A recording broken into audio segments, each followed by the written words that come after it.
No one's going to fix your life but you. You always have to take a step up in the ladder to be able to get to the top. You can't get to the top by flying up. Yeah. Human beings don't fly. For me, what has always worked is having the small next dream, the next step. When I was younger, it was very romanticized that you're going for it and just keep going. And, it's like you have to work 24 hours, do 4 movies in one time, 5 shifts, don't sleep, don't eat. And the more a person does that, the more successful you will be. But as I have seen and lived more life, I've realized having a work-life balance is really important. Give yourself a break. It's okay. You just have to do the best you can. Survive, keep your head above water, and slowly you'll see you'll be walking on it. So this romanticization of work has to be tough and work has to be rough, and it's not. Work can be your companion. Work can be creative. Work can be something that gives you joy. And now I've reached a point where that work-life balance for me is most important. I will work on the 6 verticals that I'm working on, my business, my production, my book, my acting, whatever. But when I switch off, I'm with my family, I'm at home, I watch movies, I do whatever I want to do. So then when I come back to work the next day, I have the focus to be able to do even more things. I started working in the States in 2010. And in 2020, after 10 years of working in the industry, I started with music and then pivoted into acting in America. So started in 2010 for context. In 2020, I got my first leading role. How long did it take me? 10 years. So people don't think about how much hard work, how much consistent knocking on doors, how much humility it takes to go to another country and start from scratch. But it required me to strip every single thing that I knew in India and the laurels that I had achieved in India, the awards that I had won, the movies that I had done, the box office successes that I had seen. It required me to walk into rooms with extreme humility and introduce myself to people, to take my show reel and say, this is the work I have done. I would love to work with you. You have to go, you have to pound the pavement, you have to walk in, you have to be rejected, you have to audition, and you have to work around the culture of a new country. And that was so hard. I had to swallow the humility pill, and I was willing to do that hard work. And then 10 years later, I finally got my leading role in a movie. The tears that it took when you move to a new country with no friends, no family, working with people that don't know you and don't know what you are able to achieve. When I first started doing Quantico, my co-actors did not understand the hoopla around me. They were like, who is this person? Like, why are you, the lead of that was the first time I got a lead role in a television series. And they just couldn't understand why. And it required me to just, be humble and say, I'm okay. This is a new environment. It's easy to go fishing from your boat, but when you have to go deep sea diving, it's a completely different thing. Yeah. So you have to learn according to your environment. So no, it wasn't easy. It was very hard. It took a lot of sweat, tears, and blood from me to finally be able to reach where I have reached. So when you say, I don't want to pass off the work that it took to get there and the time and the commitment that it took to get there. You have to shut off the noise. There are many people that will want to pull you down, but don't focus on that. Focus on the one person that believes in you. Focus on the light, little sliver of light that you might see, a little bit of inspiration that you might see.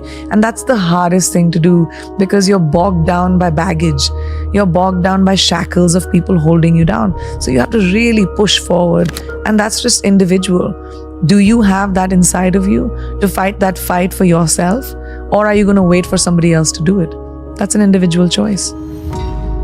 The point is to be able to walk into a room and not be judgy and say, who are you? What are you doing? You don't, you're different. You speak a different language.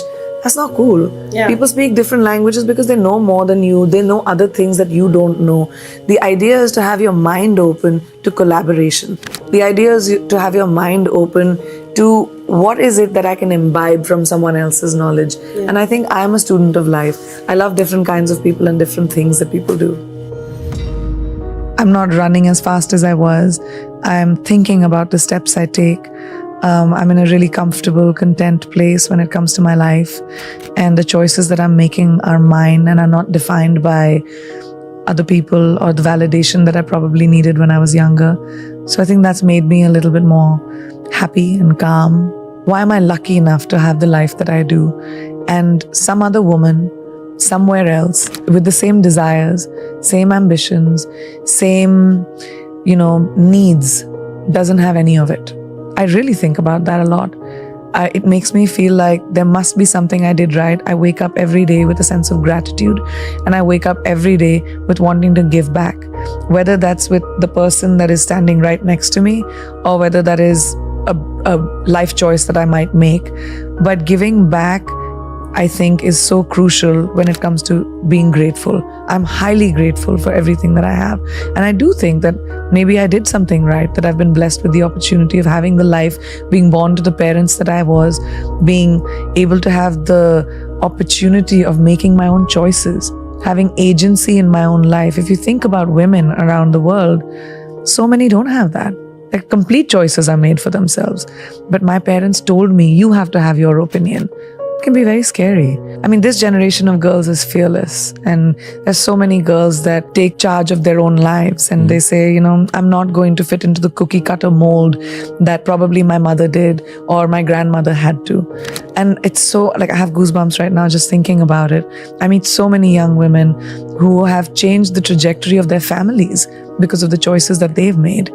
I think my message would be that there's a lot of noise around us and people that tell us to be a certain way. I was talking the other day about someone that when I went to convent school, I had this thing called moral science, a subject called moral science, which taught me how women should be seen, not heard, the lengths of our skirts, how we should sit with our legs.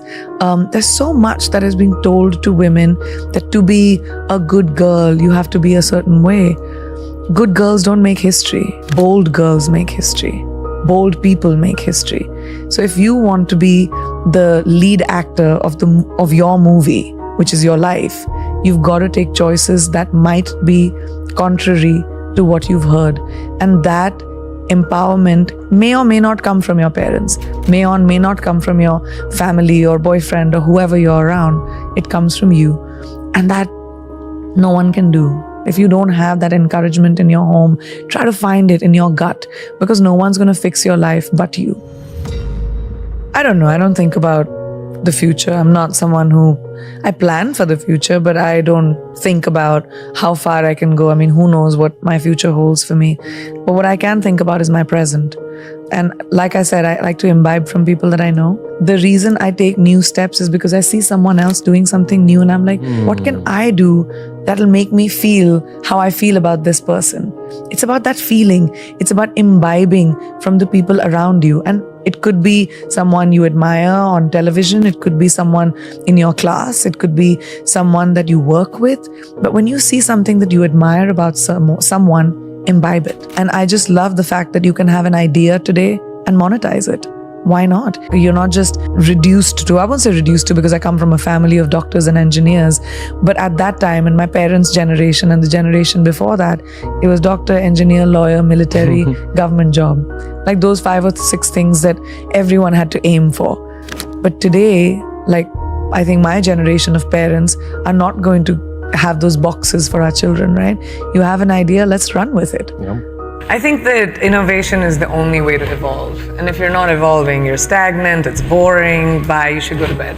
So I think, but for me, that's a little bit of a struggle for me. I juggle a lot of balls, and sometimes I'm just so tired that I don't pay attention to the next thing as much as I would want to.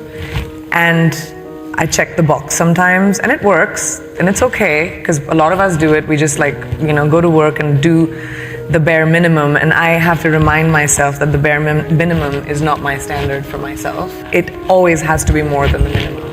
And you have to remind yourself to take some time out. You just have to take some time to whatever you want to do. Go to bed early, have ice cream, just feed your soul. When you feed your soul as a human being, when you're with your family, your friends, you laugh a little, you bring joy, innovation happens. Creativity comes from a place of feeling good with yourself. And I think the most important thing is to feed who you are, and then it just does. What is my best opportunity at 18, at 25, at 35, at 60? Who is it that you want to be? So age ain't nothing but a number. That's a real fact. We put too much equity on age. It just doesn't matter. What matters is what you do about your life in the moment right now. Keep the people around you that are your champions. And maybe this is also something I realize when I'm older, but I tell young people this all the time. Do not hang around with poisonous people. Do not keep people around you that are toxic, that mess with your brain. Keep people around you that are genuinely happy for you. Only people that are genuinely happy for you. And if that's 2 people, you're a rich person. I think the meaning of life is having purpose. We're born and we'll die. What you do in between that is your legacy. And if your legacy is, walking with sand between your toes and living in a shack and being happy and meditating, sure, it's an individual choice. Success is very subjective. To each person is their own. My success might be completely not attractive to somebody else's success. The equity that we put on, you're the most successful, one of the most successful people on the planet, whatever, great. That's my version of it. But somebody else's version of it could be completely different. But I really believe that what your purpose in life and what you do between birth and death is what counts. So the pursuit of anything else is just futile. The pursuit should be, what am I doing in my life? What do I want to do in my life? Who do I want to be? Who do I want to touch? What do I want to create? Do I want to create? Or maybe I don't want to create. And all of it is fine, as long as you're at peace with the choices you make. So make choices that make you feel peaceful.